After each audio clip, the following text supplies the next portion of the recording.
welcome everyone to the ScreamCast, episode number 20. We're into the deuces. Deuces? The double D's. Oh, God. No? Show's over. I've made a mistake. With me, as always, is Brad Henderson. Fuck you, Sean. Okay, thank you very much. And we have another Brian on the show, because Brian continues to... neglect his duties. Neglect us. I think he's starting up a Warner Archive podcast or something. I don't know. Something like... No, actually, we're working behind your back.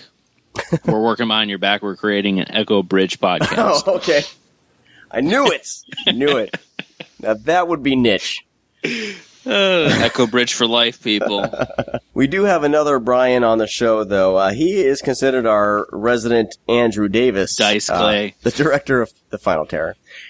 He's considered our resident Andrew Davis expert, is what I'm being told. You may, if you use the app Brewski Me, that is his work as well. So expert's a strong word. It is. I've seen half of The Fugitive. Wow. That's an accomplishment. It was good. I mean, the part I saw was pretty good. I have a feeling Brad lied to me. Anyway. I do a lot, Sean, so you're welcome. Well, before we jump into our final terror discussion, we need to get to some Blu-ray announcements. Do you like what you see? I love what I see. Would you like to touch what you see? Yes, I would. So, Brad, Is that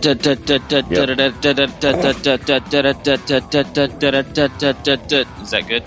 I just had music introduce you, so that's not needed, but thank you. Still doesn't sound good, though.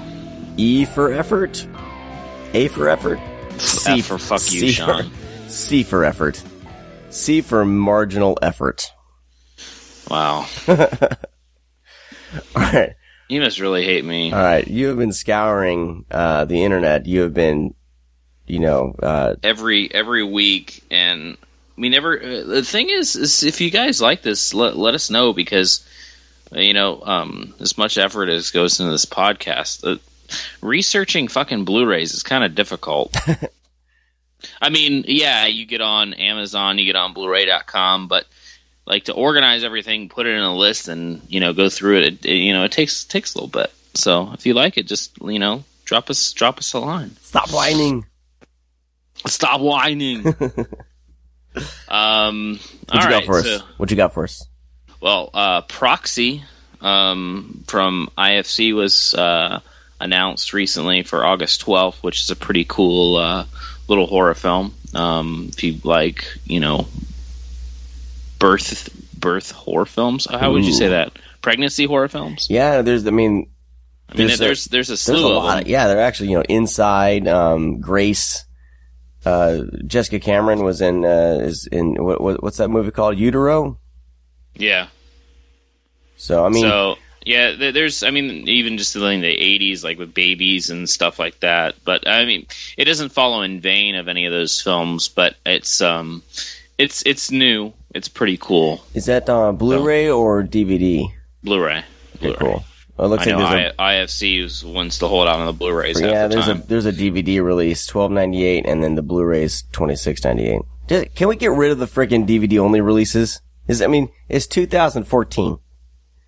Well, dude, you'd be surprised, like just looking at, like distributors, like websites and like forums and everything, people asking about, is there going to be a DVD release? Jesus. Like people are still like going out and purchasing just DVDs. If you, dear listener, are one of those people, email us.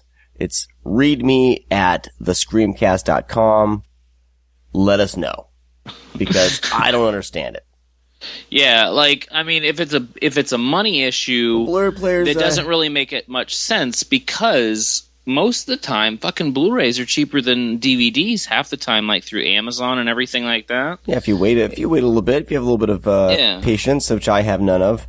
But Blu-ray players are down to $80. Blu-rays are basically the same price as DVDs were 10 years ago when, I guess everyone's playing catch up and finally buying the DVDs that they're going to want to replace here in 5 years? Or maybe everyone's just waiting for digital. I don't know. It confuses me. And I don't know. Because I went to the store the other day to go get The Raid 2 at Target. They only had a DVD copy. What the hell? Brand new movie. I can't even buy the stinking Blu-ray. Target's the wrong place to go. Target does that. That's dumb. All right. Sorry. Yeah. Proceed. Blu-ray announcement. Okay. September 2nd, we had a few Universal releases that we announced before. Was Firestarter and People Under the Stairs. But now they've announced another version, a full moon edition of American Werewolf in London. Guess that's cool. The 1979 Dracula. Whoopee. There's like so many just like standalone Dracula movies. I just don't watch them anymore, to be honest with you, unless someone tells me. So, we discussed last week about on September 9th. There's a monster pack, like Universal Monster Pack, and I stated that I didn't know like what films are in there, if because it's going to contain some maybe the Legacy Edition DVDs, but I'm not going to go through all of them because there are there's 30 actually in this pack. Holy snakes. But it looks like there's the spin-offs. So everything from what I can remember from having my Legacy editions is that these are in there. Is this DVD or Blu-ray? Because I'm looking right now. This is Blu-ray. And all I see a listing for is DVD. Well, pre-order. Maybe you should look under Blu-rays. I am. I'm all on Amazon, and Amazon's kind of behind. So, anyways, it's a big Blu-ray because they're releasing them also individually as well. Like the Mummy, the Invisible Man, they all have their own DVDs just in case you don't, or Blu-rays. Sorry, Sean, they don't want if you don't want all 30 monster classics, which a lot of the spin-offs and sequels aren't the greatest, right? But I mean, it's cool for people that like, the old black and white horror films. So anyways, moving along, Sean has told me that on September 30th, Paul Verhoeven's Flesh and Blood, starring Rutger Hauer and the beautiful Jennifer Jason Leigh. The beautiful Jennifer Jason Leigh. It was also getting a US release or a UK release around the same time. It's actually also 23rd. Uncut, so I don't know if the Kino's releasing it over here. I don't know if the Kino one will be uncut. So I would assume so. Right? Yeah, I don't think Kino would hold back. It says rated R, but but rated R still can be uncut. Unrated is when there's people get confused of unrated and uncut. Yeah. So, but anyways. Also by Kino on October 14th is a little movie called Jennifer they're releasing, which is from the 70s. It's decent. It's decent. And then here's one. I don't know if this has been announced, but I saw this online. I'm not sure if this is just Shout Factory or if it's Scream Factory as well. But they're releasing a movie from 2011. Looks like they're doing another contemporary release. It's a film called The Squad. Okay. So I'm not sure if Shout's really, because it definitely seems like a Scream title. That's the thing. But I can only see that maybe Shout is doing it because Scream hasn't announced it on their Facebook or Twitter account. So. Another one. Actually, I've seen this movie. I saw it in 2011 at a film festival. And most of the audience fell asleep. So it's the thing is, I didn't fall asleep in it. I might have dozed.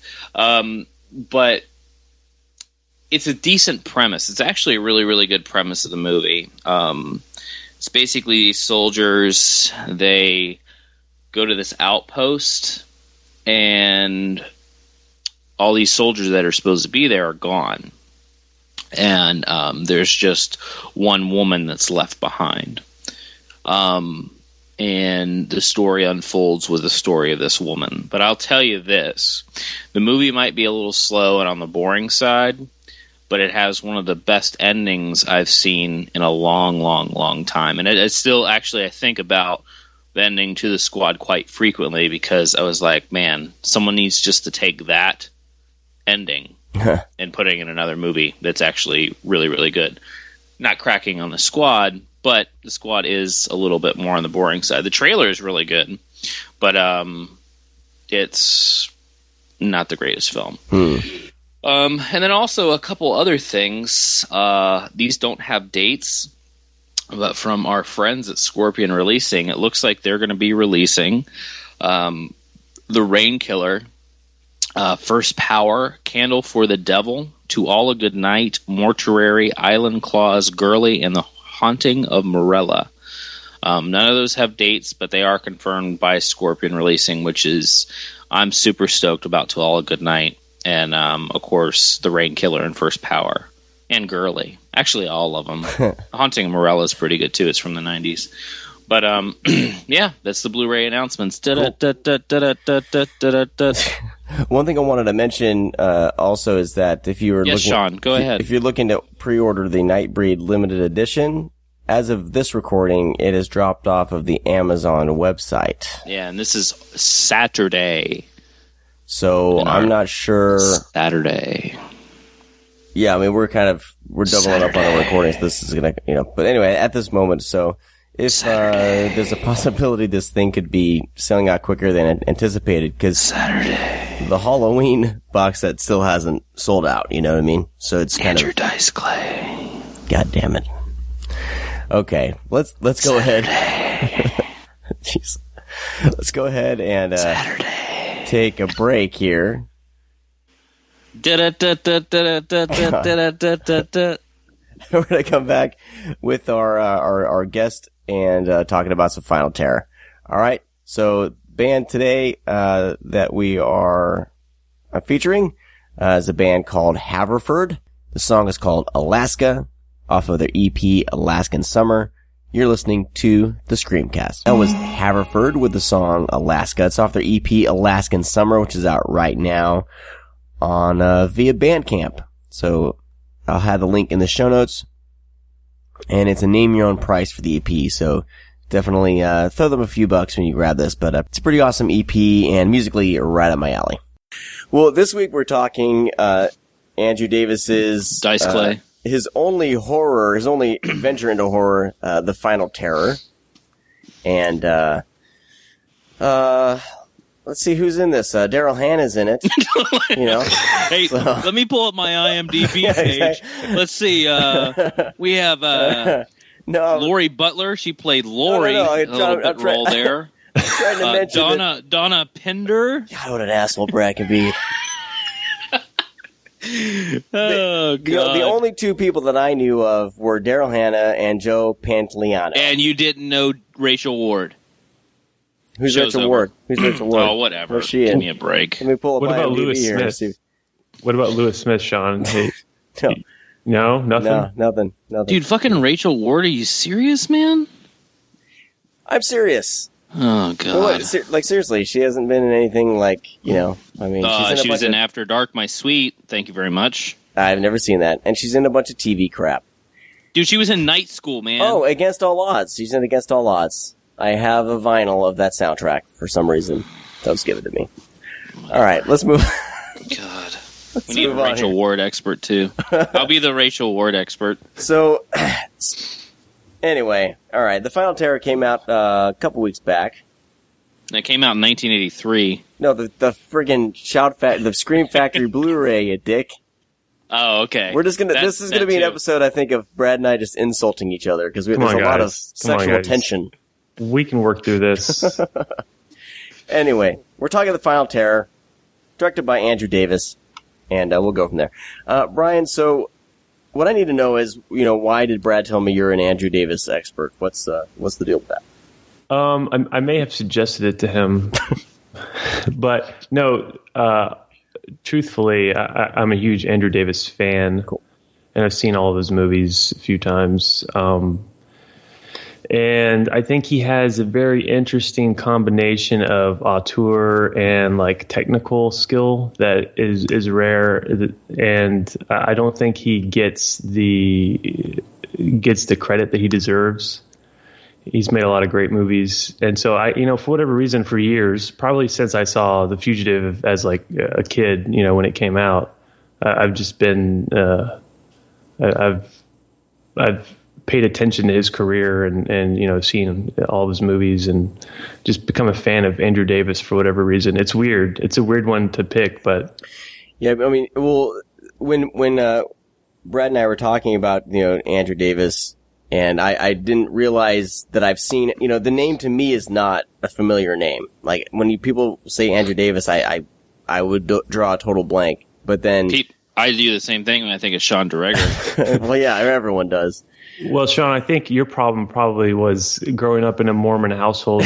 You weren't exposed to his movies in the late '80s and early '90s that were generally violent and right. Action well, no, movies. the thing is, like, I've seen most of his movies. I've seen Code of Silence, Above the Law, Under Siege, The Fugitive, Chain Reaction, and Collateral Damage. I think Collateral Damage is the last movie I saw.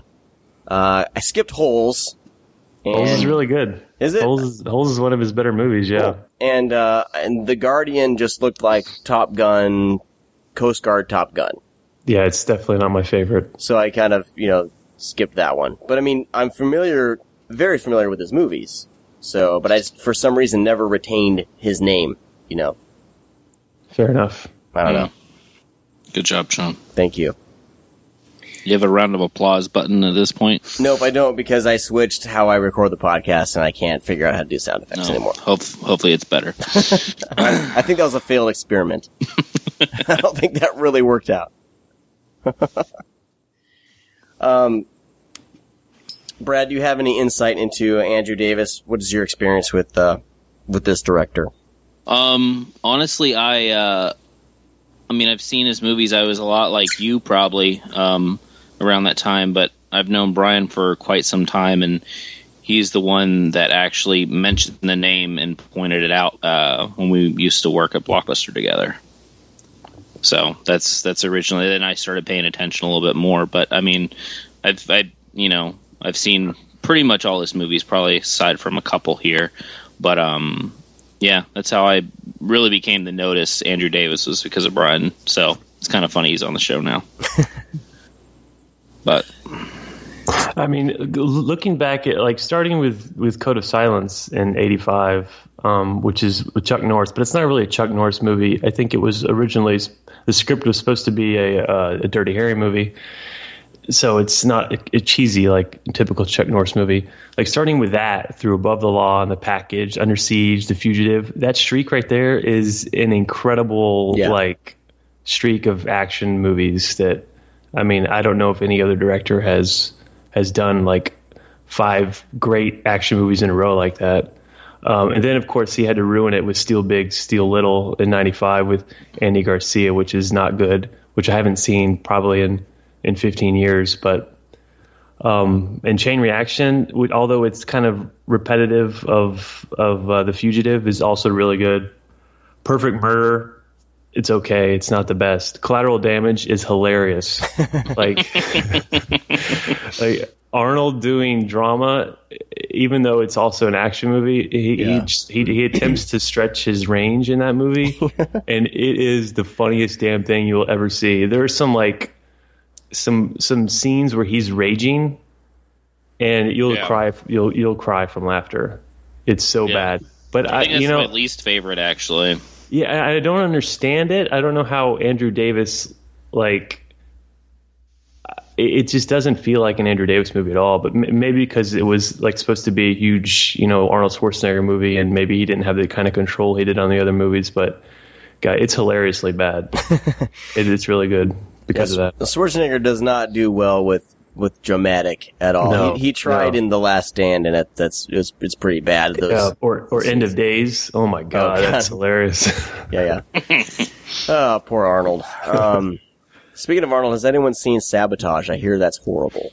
Yeah, I saw it. It's not very good. It's not horrible, but it's definitely not good either. That's disappointing. We need Arnold to come back in a good. Well, I mean, there's the next Terminator movie. I guess he has that. Oh yeah, because that's going to be really good.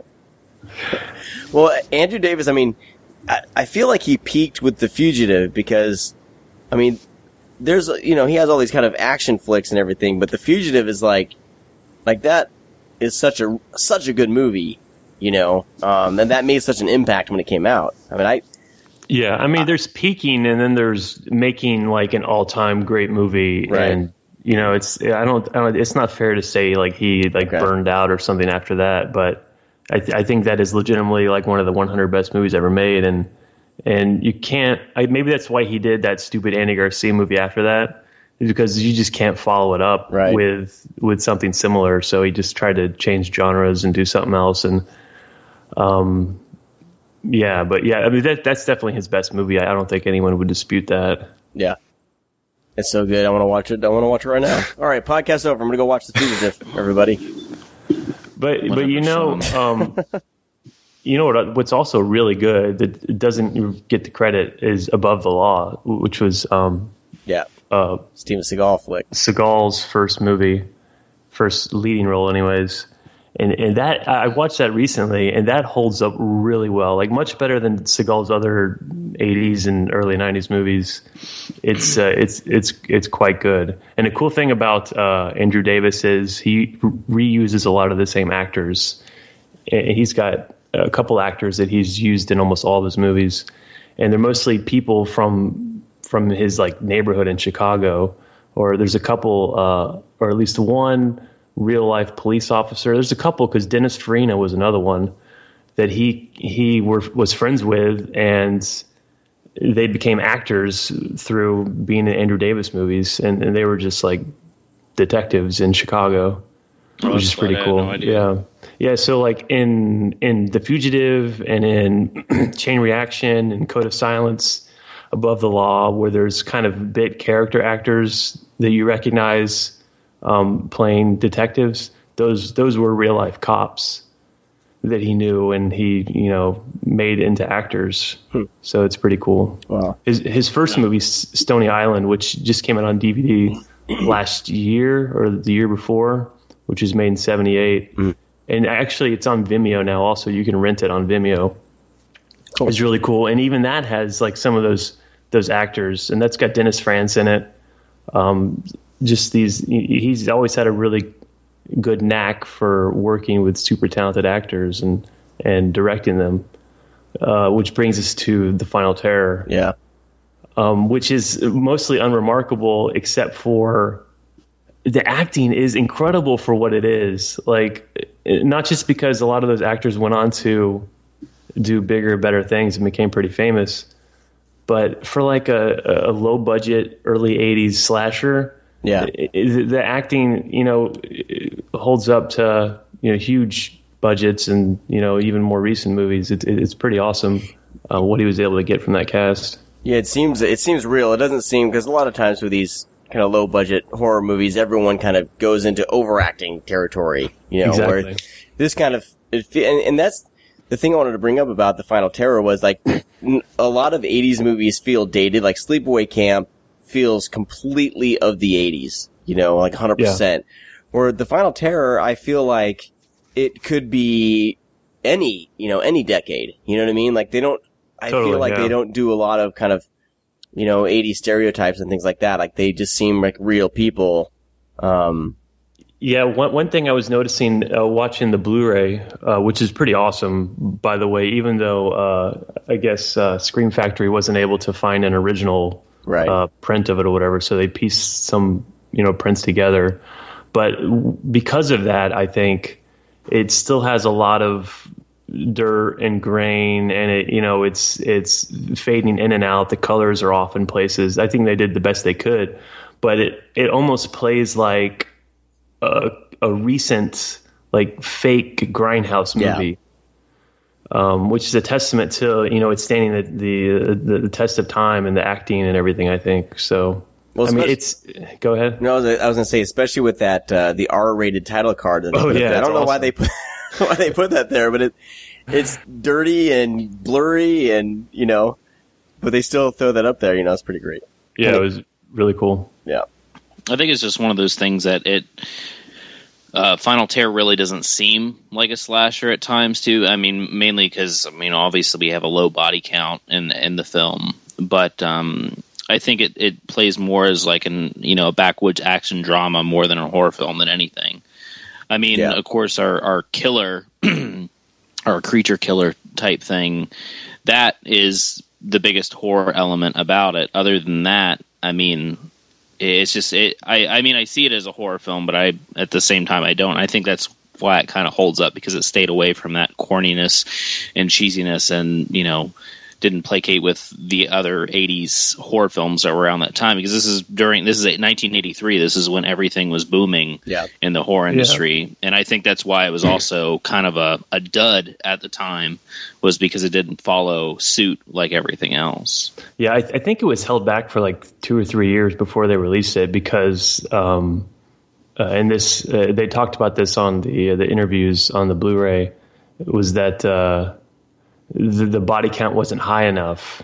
Yeah. And so they actually went back and reshot a prologue and some stuff to add a couple deaths to it. Yeah. Yeah, they did that opening, right? Yeah. But the only reason it was ultimately released was because a few of the actors became stars, like Daryl Hannah and some other people who I guess were big in the 80s, but I have no idea who they are. Adrian Zamed guy, he was like on his way up, is what they thought.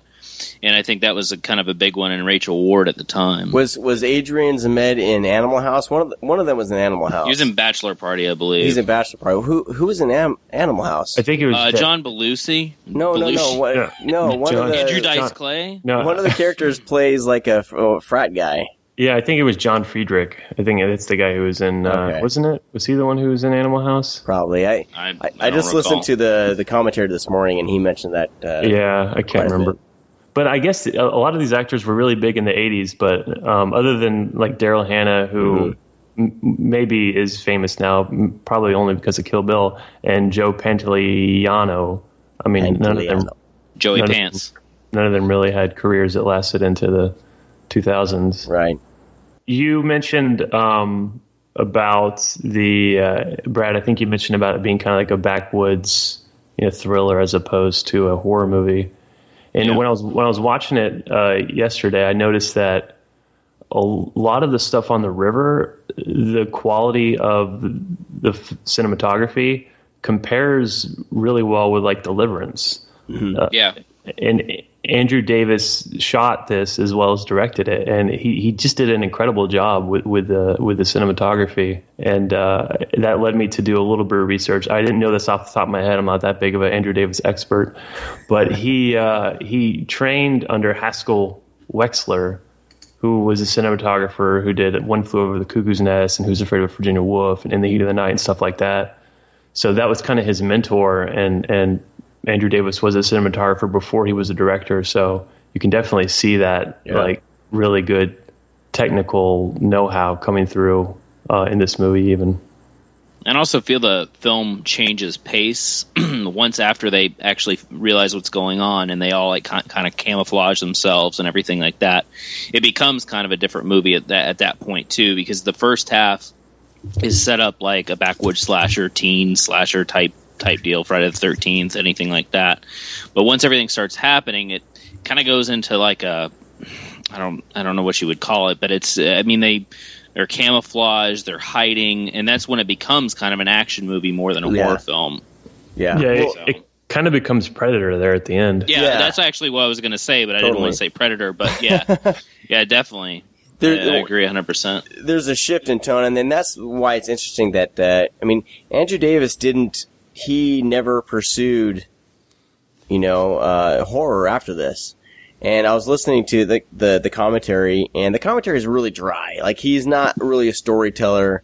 He's not into it at all. He's totally like, I don't even think he really likes this movie, and he's very kind of like, condescending towards horror fans even. Cause there's one point where he's talking about Daryl Hannah does a lot of like environmental stuff now, and he's like, "Oh, you horror fans wouldn't be interested in that." And I'm like, "What are you talking about? What do you think? Who do you think we are?" Like, he doesn't understand I guess people who like horror, like this, it's almost like pulling teeth with this. And he's also complaining about the sex scene. He's like, and that's the only one I ever did.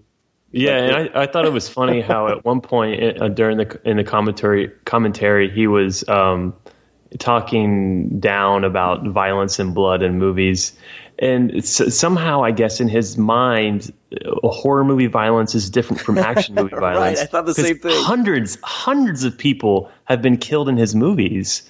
And somehow, like, one guy getting stabbed in the back is worse than 50 people getting blown up in an explosion. I don't understand his reasoning there, but whatever. I guess he's entitled to it. I don't feel like The Final Terror really is a violent movie.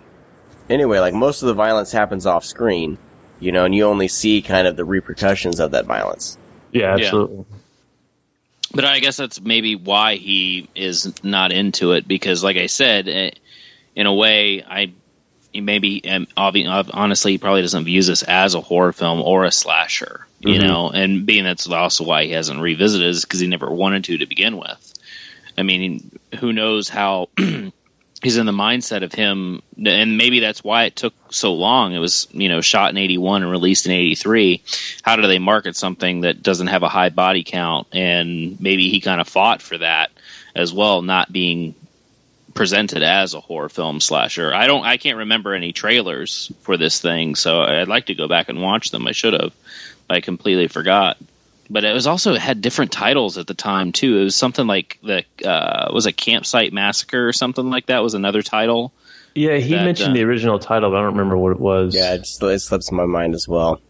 Yeah, it was just kind of weird that, I mean, obviously that's kind of what maybe they were going for. And I think The Final Terror is actually a really, really good title for this movie. Totally. It's just an odd situation.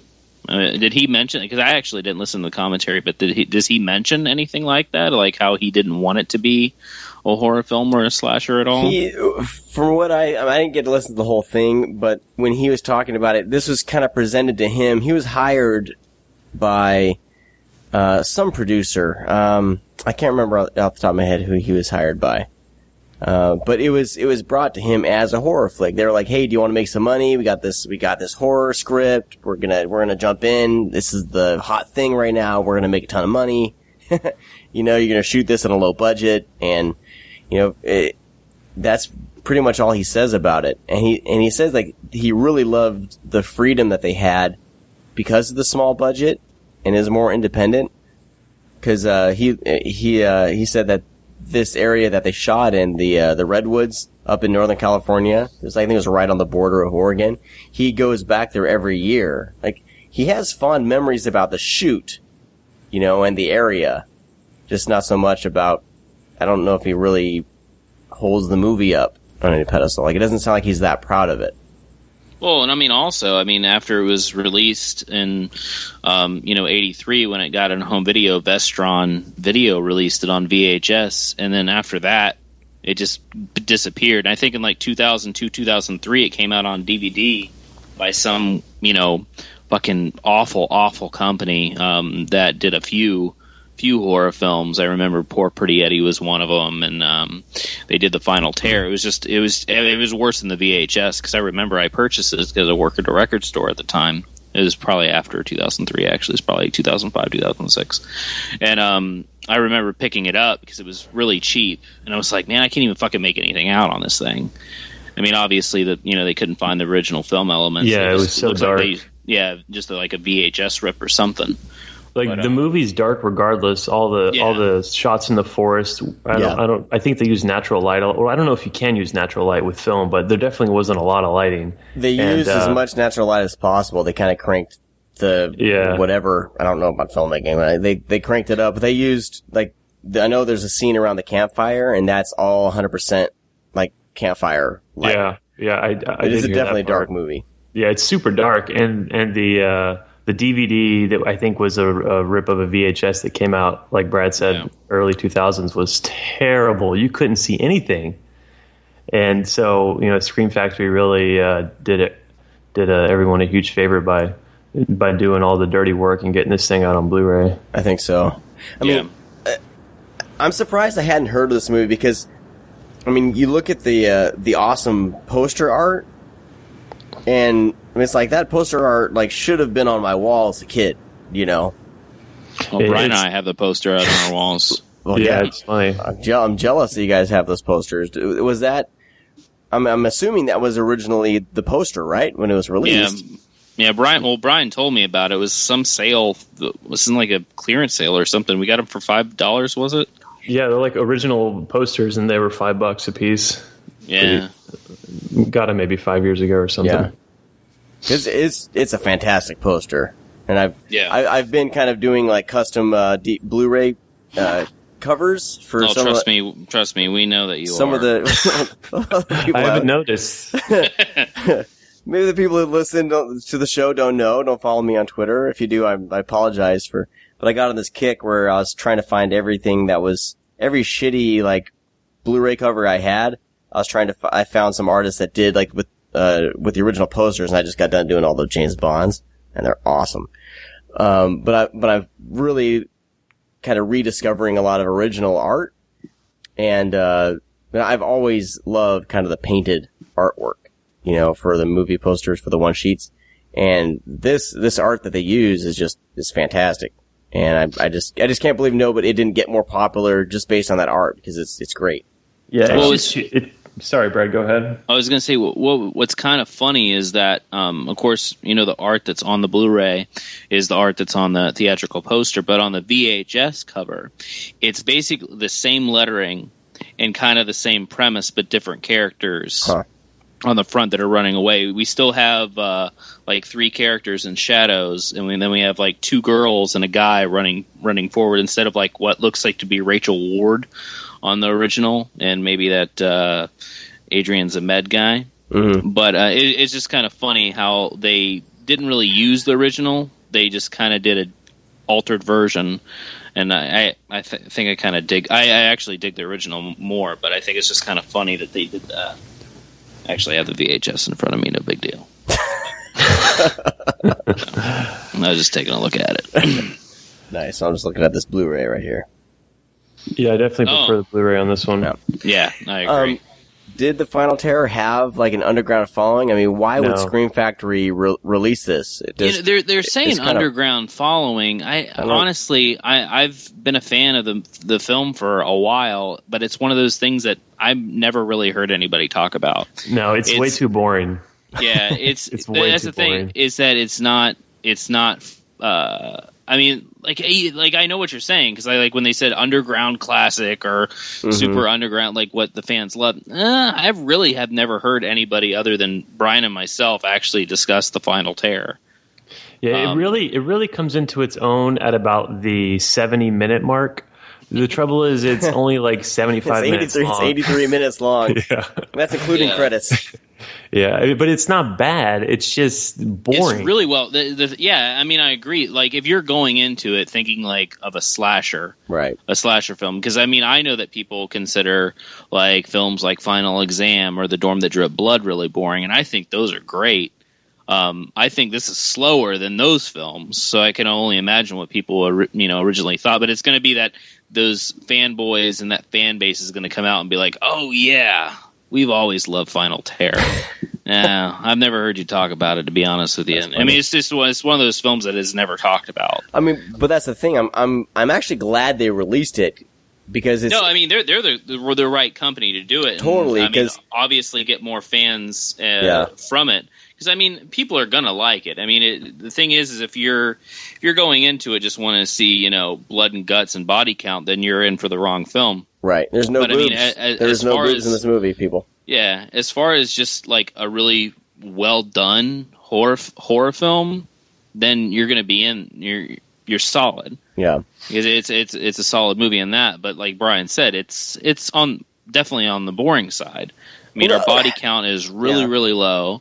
I mean, the biggest action opening is just the one that they actually shot after they filmed the movie, because there wasn't enough body count.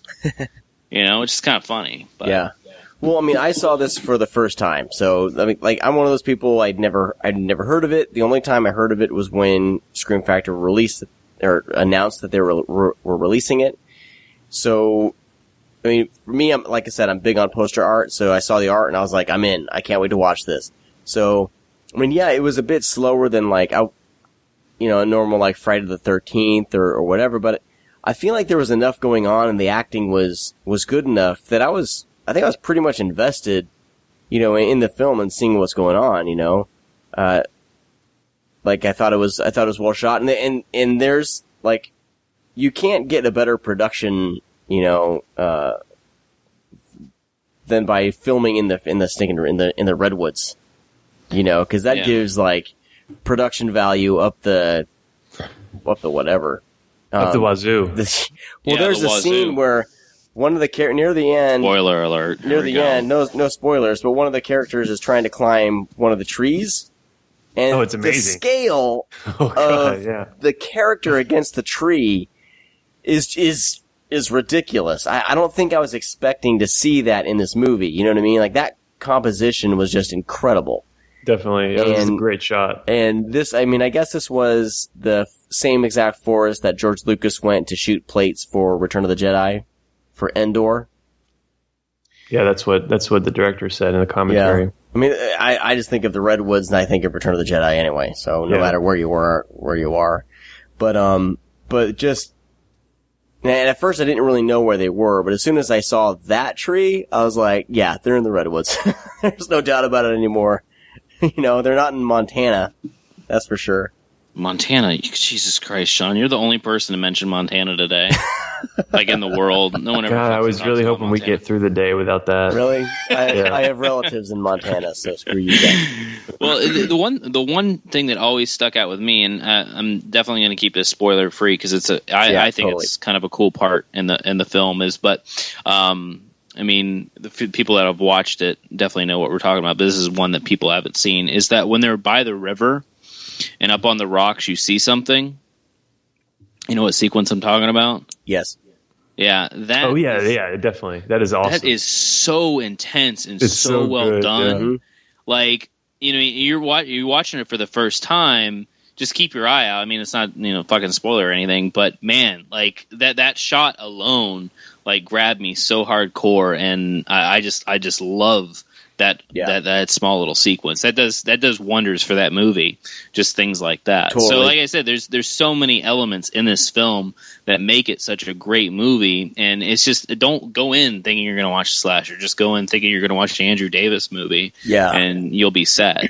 I really don't think of this as a slasher. Like, after watching it, I'm like, this is kind of a survival thriller, backwoods thriller. It's not a slasher, because because there's kind of an element of a hunt in this movie. There's survival. There's, but it's definitely not, knocking off teens one by one. That's, you kind of think that's what you're getting, but then I think the movie does the right thing by not going that direction. Unfortunately, at the time, that's what everyone wanted. Yeah, I mean, this comes out during the time of your summer of '83, your horror films, set in the wilderness. I mean, we have a slew of them, and that's the one thing it's always one of my favorite things. I have two things that I love. I love films that are set in apartment complexes, and I like films that are set in the wilderness, just because anything kind of happens in the wilderness, and I just like looking at the scenery, especially if it's shot well, and Final Terror is one of them, But this film also reminds me a lot of, like, Just Before Dawn. There's a film called Backwoods. That's really good. That's a slasher. There's another one called Don't Go Into the Woods, and Code Red, I think, re-released it, called Don't Go in the Woods Alone. Don't forget about The Forest. Yeah, The Forest. The Forest is a little boring. I find The Forest boring. Like, now that is a boring film, and plus I think it's terribly shot. But I mean, I can go on and on. But as of any comparison, the film quality really sucks on. So it looks like they fucking filmed it on 16 or something with Just Before Dawn. Uh-huh. But Just Before Dawn, I think, is the closest comparison with Final Terror is how it's shot. A totally different movie, of course, but it has the same elements at times. So getting to know the kids, of Just Before Dawn has that whole camper scene. There's like, them traveling through the woods and, getting to their destination. Yeah, it kind of has like the same characters at times. Yeah. So I don't know. I always compare that. I think that would be a good. Basically, long story short, I'm rambling now. Well, it would be a nice double feature. Well, what I'm trying to see is like what, as far as horror, was released in '83. I know Sleepaway Camp was, Cujo was, The Keep was, Michael Mann's awesome The Keep. This is terrible. It needs to come out on Blu-ray. The Keep is amazing, people. You guys need to check it out. I think it's on. We'll bring in our Michael Mann expert for that one. The Dead Zone. There's nothing as far as like, I'm not seeing anything as far as like slashers that came out that year other than Sleepaway Camp. So I feel like they thought like, hey, this year there's not a lot. We'll release this finally. We'll make a ton of money. But I don't. I think they would have been. I think they would have been ahead to release in '81. To be honest with you, probably because waiting until that, like, because we're coming off Halloween and Black Christmas, and we kind of had that slasher craze for just a tiny bit, and then it dropped off, and then it came back around like really really heavy in like '85, and like to '88. Because obviously there was horror films like 2 or 3 released like every weekend in the 80s, of course. But I think that they would have been ahead to release it before that whole craze came back, and maybe it would have done better. I don't know. It's something you can't tell. Jaws 3D came out in 1983. Would you stop fucking naming films that came out in 1983? It's not necessary, Sean. It's not? No? No. Dude, there's so many horror films that came out in 83. Kroll came out. All right. Stop. I'm done. Sorry, guys. Oh, all right. We're done. This has been the Screamcast. Well, let's go ahead and... Let's go ahead and size up up more 83. Yeah. No, let's go ahead and size up the Blu-ray itself as far as a release. Now, this isn't a collector's edition, and as far as I can tell, other than the new key art that Scream Factory does, is there really a difference between some of these? Because there's still special features on here. You know what I mean? I don't understand how they decipher what's going to be a collector's edition and what's not. Is it the more popular stuff's collector's edition? No, I don't necessarily think so. I just realized I watched the DVD and not the Blu-ray. Well, shit. With the film quality, I don't know if you're really going to notice that big of a difference. Unfortunately. Yeah, I honestly think it's. It all has to deal with special features and maybe what they think that it should be. Yeah. Because Final Tear is definitely not something to have a collector's edition. No, I don't think the fan base is there. Or, commission some artist to actually, do artwork for it. I'm surprised I'm surprised it wasn't a bare bones. Yeah. And I just thought it was crazy they actually had Andrew Davis in to speak. Yeah, he must be really bored right now. Honestly, he sounds like it during the commentary. Yeah. He always talks about vacationing. He talks a lot about vacation, and he hasn't made a movie since The Guardian in 2006, so I guess he's got plenty of time. Well, the Blu-ray itself, as we mentioned, the picture quality, it feels like a Grindhouse, release. You know what I mean? Someone slapped on some fake, noise or whatever, and print damage. But that was because they couldn't, of course, like we mentioned, they couldn't find all the film elements. And this is one of those movies that sounds like it was done. They released it, it bombed, and they just left it out to die. They didn't give a shit, Oh, it's pretty harsh. Well, no, the studio, right? Normally they would keep some sort of negative somewhere, right? Fucking Andrew Davis walked in there and he's like, "You did this as a slasher." This film is too violent. 2 people died. Andrew Davis burned the copies. Probably. I don't. So they re-edited this movie together from, I think there was 3 or 4 different 35. 6. Six as many survivors. 6 prints.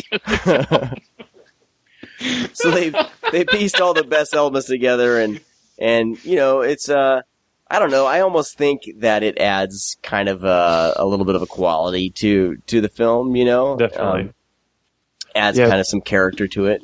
For a movie like this, I prefer it to be, even on Blu-ray, a little dirty, a little scuffed up, some color issues. It just adds to the aesthetic for me. Like, that's what these movies looked like when they were shown originally. Yeah. Because it's not like, these grindhouse theaters where they were shown, in Times Square or whatever, took great care of these prints. So that's what they always looked like. And I don't mind at all. And in fact, I enjoy it when, a horror movie from the early 80s or late 70s gets put on DVD or Blu-ray and looks like that. I think it's cool. Yeah, it's fun. I agree with you 100%. I always mention that because the one big thing for me was Slumber Party Massacre. I mean, they just put that. It just feels like they just took that print and put it directly on the Blu-ray. Didn't touch it or anything because it's just dirty, and you can see dirt all through it, even when So it's dirty and you can see dirt. Yeah, okay. Both. Okay, both. Mm-hmm. Both. Oh my gosh! I'm still thinking about the ending. The final tear is when we realize how many survivors there are. Yeah. Oh shit! They all survived. It's like you look and you're like Christ. 1, 2, 3, 4, 5, 6. Oh, it's like whoa, wait! Isn't there supposed to be 1 or 2? Did it? And somebody got their throat slashed and they survived. Like, what in the hell? It's funny because this does. I mean, this does have an R rating, and it seems. I mean, aside from a couple of the kills here, a couple of the kills. It just doesn't seem like a R rated film. But I mean, that's obviously why it wasn't successful either. Because people are probably sitting there like, look at all those bodies they could have killed at the end of the film. Someone's doing something wrong here. Like, why do we have so many people dancing around surviving at this thing? Yeah, it's more like, what was that Kevin Bacon movie, Whitewater Summer? It's more like Whitewater Summer. I think that's what it was called, right? Sure. Than Deliverance. You know what I'm talking about, right? The Kevin Bacon movie where he's the guide and he takes the kids out.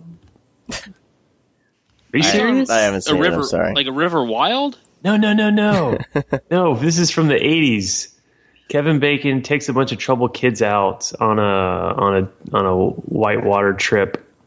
Hold on. Wow. Mystic River. Yeah, Mystic it's River. totally called Whitewater Summer, and I that's cannot not believe you guys haven't seen it. Wow, dude, I haven't. I'm gonna actually, check that out. Sean, you especially, you would love Whitewater this movie. Summer. Yeah. Okay. Yeah. I've never seen. You know what? I remember seeing this VHS cover. It's so good. Yep.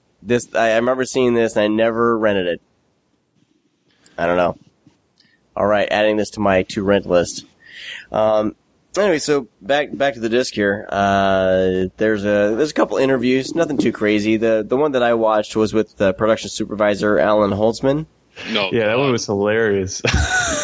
Poor guy. Yeah, I know. He seemed like such a nice guy, but Yeah. We know you're aware of your stutter, but hey, how about you sit down for a half-hour interview? I know. So Tell terrible us everything. Yeah. That's the thing, man. It's almost like when I watched it, it was like, is this the same team that did the special features for Slumber Party Massacre when they actually interviewed the neighbor? Oh, I don't know. And the neighbor just goes fucking crazy.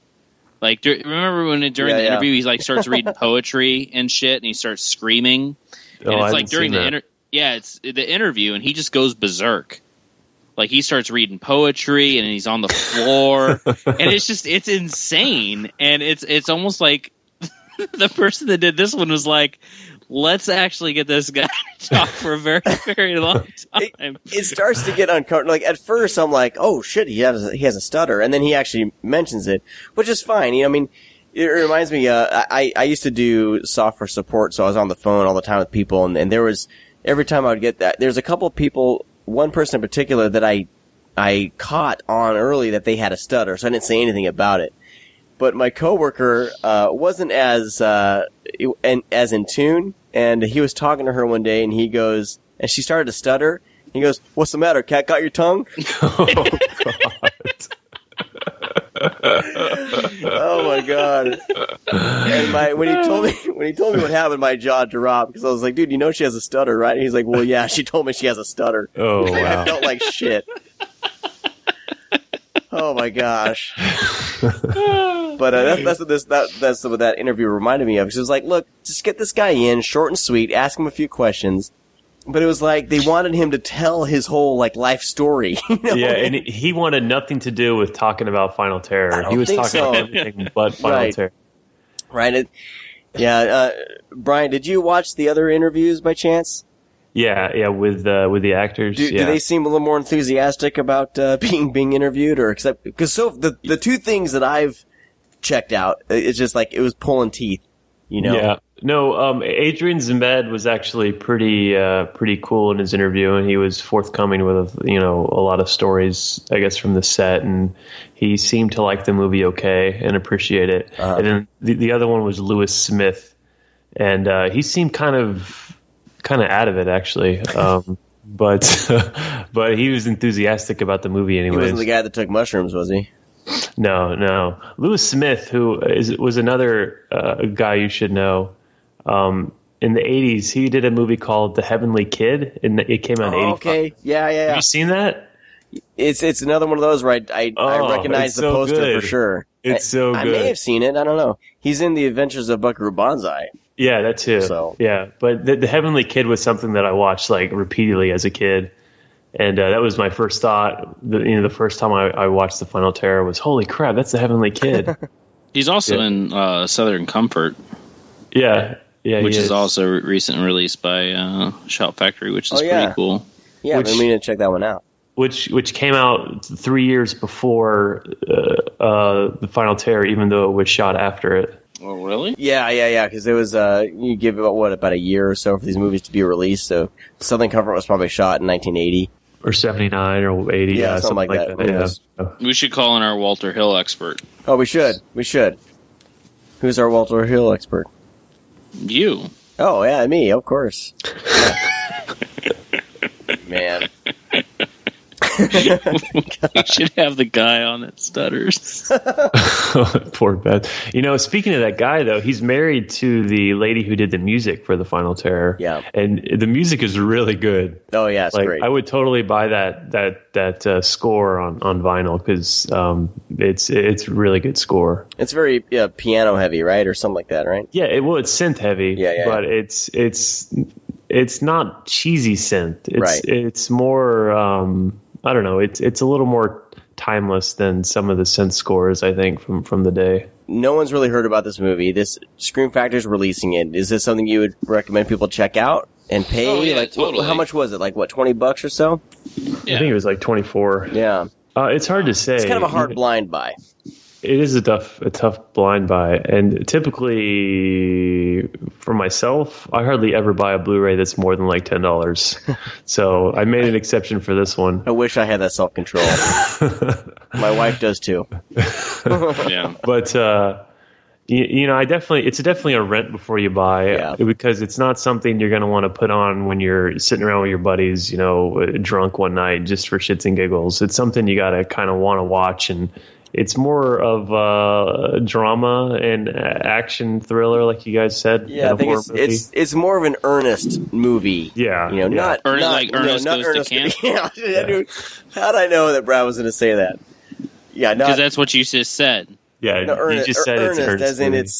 it's they're not trying to make a campy film. They're trying to make a really good. Yeah. God damn it. So is it the one where the trolls come from the tree or something? Oh, jeez. That's Ernest goes... Scared Stupid? Ernest Goes to Hell? No. That's Bill and Ted Go to Hell. Ernest Goes to Hell? I don't know. Does he actually go to hell? I don't know. Ernest That's kind of fucked up for a kid's movie. Well, he did die, so maybe he...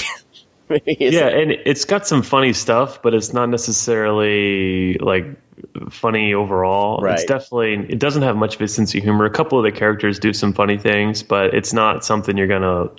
Honestly, the repeat watch value is probably pretty low. Unfortunately.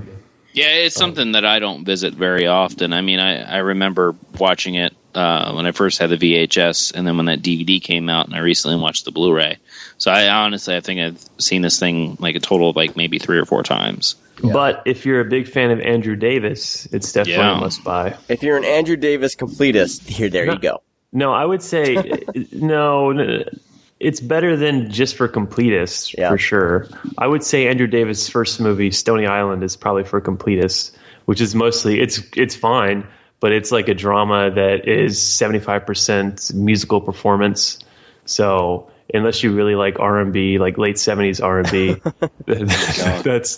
that's a movie for Andrew Davis completists. Wow. But The Final Tear is good on its own, even for non-completists, normal people. I think, if you're into these sorts of movies, like, I was surprised how good it was. It's really well done. It's a shame that they couldn't, I think it's kind of a shame that they couldn't get the negative, because there is some shots in there that the cinematography is, surprisingly really good. And there's a few camera gags that they do, especially towards the end, that are just great. I don't want to spoil anything. Really good. Yeah. And some stuff that clearly inspired, if not, were directly ripped off wholesale of bigger movies that came out later. Yeah, totally. Yep. If this would be a great kind of double feature or even triple feature with like Rambo or Predator, Definitely or Just Predator, Before Dawn. Jesus Christ. Just Before Dawn, Predator. Brad, I don't think Sean's I haven't seen Just Before Dawn. Why haven't you, Sean? Because it's on Code Red and their store's never open. Store's open right now. Because I've bought way too many movies this month. This reminds me of last week's show, and I listened to the first part of it until your guest came on, because I haven't seen Blue Ruin, so I didn't want to spoil anything. But I have to say that I completely disagree, Brad, with your reasoning on Eli Roth. Oh wow, are we going to get into this now? All right, conversation on Final Terror over. All right, see you guys later. We're going to transition now into a conversation about Eli Roth, and then we'll wrap up. No, that's fine. Let's hear it. The reason people don't like Eli Roth, myself included, is because he's a fucking terrible filmmaker.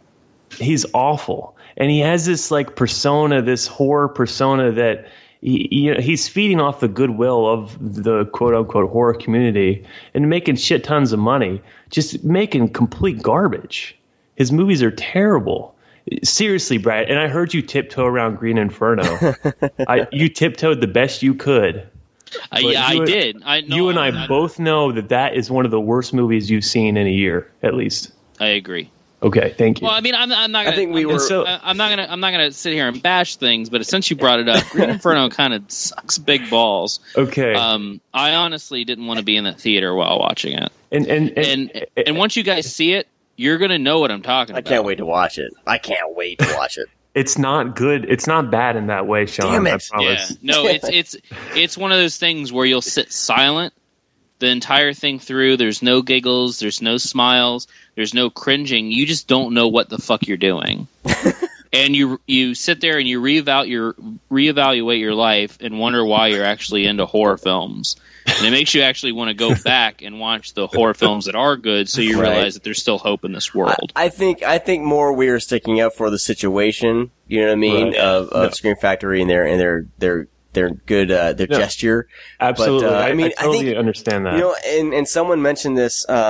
He has a podcast too called the Green Room or something. His name's Adrian, I think. Adrian Charlie. Yes. He was saying, I think was it him? God damn it! I'm.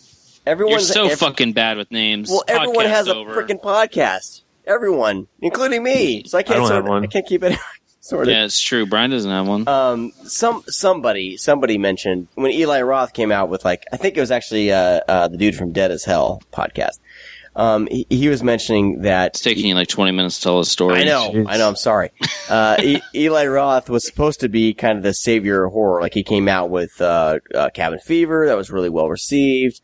Hostel was pretty well received. I've still never seen Hostel, but people were expecting him to kind of do better and better, and unfortunately he's kind of done not really worse and worse. He's just kind of stayed stagnant, hasn't really wowed anybody. Has Yeah, he? but as a savior of horror is just the wrong thing to say. Well, freaking don't be setting anybody up on a pedestal. I mean, I don't hate Cabin Fever. It's okay at most. Hostel's okay. I actually really do like Hostel 2 quite a bit, but I wouldn't go out on a limb and say that fucking Eli Roth's the savior of horror. I don't think so. I've never thought that. The only reason why Cabin Fever actually made it to theaters, because I worked at Blockbuster when that shit was coming out. That was going to be direct-to-video at the time, because they were advertising, and it got pulled from not being direct-to-video, and it was a simple quote that fucking Peter Jackson said. Oh, okay. And Peter Jackson had a quote all over that fucking poster and shit. I forget what the quote was. Brian, do you remember?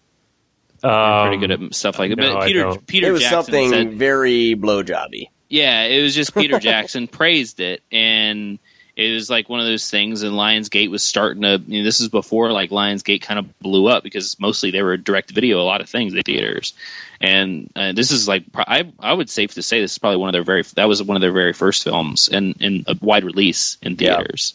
Yeah. And, it was just one of those things where he got out there, and then Tarantino praised him, and it kind of blew up. And just because Tarantino liked him, it was like, oh, Eli Roth is really great. Yeah. Do you think he's kind of the product of the praise of these two, well-established directors? Because unlike like M. Night Shyamalan, complain about that guy all you want. He had, at least 2 solid flicks right out the gate, like really good movies. But I don't think, dude, you gotta, if Brian's on here, you got to say Signs is included, even though I don't like it. I like Signs. I like Signs a lot, actually.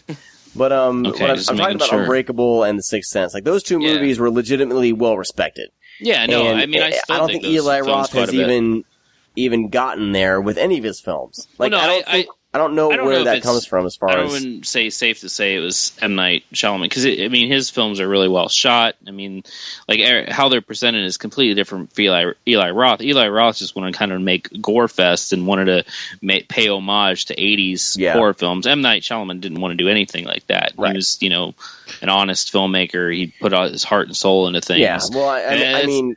But I see where you're going with it. But I think more or less there's so many... And this is, I guess, a lot, maybe Brian would agree with me, and a lot where it stems from. There's a lot of really, really, really good horror filmmakers out there that are making kind of cheesier slasher flicks or just horror flicks. They're actually legitimately good filmmakers, and they are not getting the credit that they deserve. And a lot of it goes to Eli Roth when he's not really actually making movies anymore. No, he's more producing. And it's like even Adam Wingard with like You're Next, and he's got the upcoming The Guest, and there's obviously A Horrible Way to Die. Like that film, You're Next is one of the best films I think. It's like horror film wise, of course, is one of the best films the past couple years.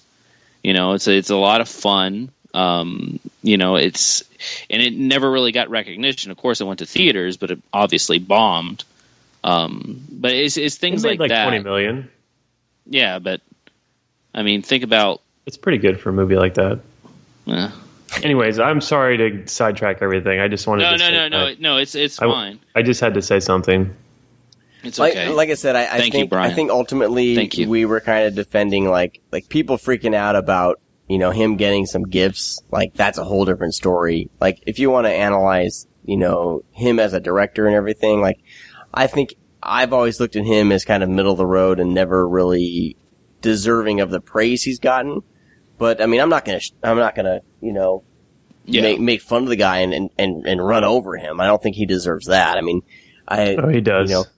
Him as a person, I don't think he does. Like, to be honest, you haven't seen Green Inferno. I haven't seen Green Inferno yet, and he's one of those guys that I've been kind of like holding out. Like maybe he's gonna do something great, and he hasn't yet, and maybe he won't. There's I believe there's certain reasons why Green Inferno hasn't been released yet, and it's been like 2 years. Well, it's played a few festivals, but it comes out in September. Yeah, right? I think so. That shit's not going to theaters. All right. Well, guys, I think we're about out of time here. I'd say, we'd recommend a rent before you buy as far as Final Terror goes. If you're a fan of kind of backwoods, thrillers and action and horror flicks, if you have the cash, it's a bit pricey but maybe once it drops in price, pick it up. I think you can get off a Diabolic DVD for like $21.99. Okay. It's not that bad. Still kind of pricey, but for a movie like this, like I don't. Yeah, but think you I would go recommend buy Pompeii at Walmart for $24.99. Yeah, and then I sold it on eBay for like $21, so that equals out to a But rental. you still bought Pompeii on Blu-ray. How do you have like 8 children and you buy like 10 Blu-rays every week? What is wrong with you? 3. How do you even do that? Let's just say I'm in the doghouse quite a bit. I have no kids and a decent job, and I feel bad about buying like 2 a month. Well, I'm trying to change my ways. We'll see where that goes. Well, I hope I've done my part to help change you. Thank you. Just now. Thank you. You can find us on Twitter, Scream_cast. And of course you can find us on the web at thescreamcast.com. And I keep forgetting to thank them. Nerdly.co.uk hosts our show every week. So we want to give a huge shout out to them and check out their site. They got a lot of great stuff on that site. And then a gigantic thank you to the Wolfmen of Mars for creating the music for the show. Brian, where can people find you on Twitter? It's Brian's, which is 3 A's and 4 N's. Oh, Jesus. Okay. All right. They'll find you. And then Brad, literally no one will find me. No. And like Brad, why would they? And Brad hates Twitter. So I don't hate Twitter. Is that new? You. That's not new. I mean, that's news to me. I mean, I honestly don't use Twitter that much anymore, but I do tweet from the Screamcast Twitter. He does. You'll find him tweeting there and with a little arrow B. I know which ones are Brad before I read the arrow B. Oh yeah, totally. Yep. It's like suck up, suck up, suck up, suck up, suck up, suck up, suck up. And I'm the one pissing everyone off. Sean, delete that tweet. That's why I have delete to that tweet, Sean. Because Sean fucking puts us in the doghouse. Sean's real. Sean's real, buddy. He's too real. If this was a real job, he'd be fired already. All right, everybody. Well, that's going to do it for this week's show. I promise you that other Brian, what's his name again? I forgot. It's been so long. Oh, Brian Sauer. I believe he will be back for the next show.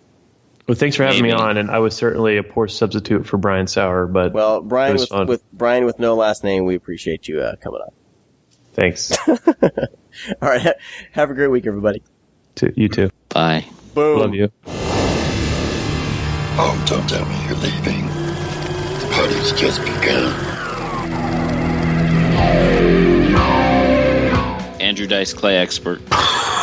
Our resident Andrew Davis expert. That's how we'll do it. Okay. Dude, I'm saying Andrew Dice Clay the entire show just to see if I could get you to say it, Sean.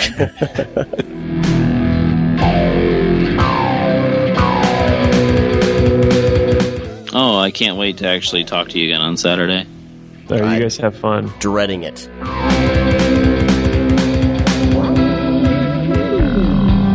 You gonna take me to the airport in the morning? Fuck, dude, I gotta work in the morning. What are you talking about? You have plenty of time to get there. Yeah, you'll be fine. Oh, like I would have to fucking leave the house now.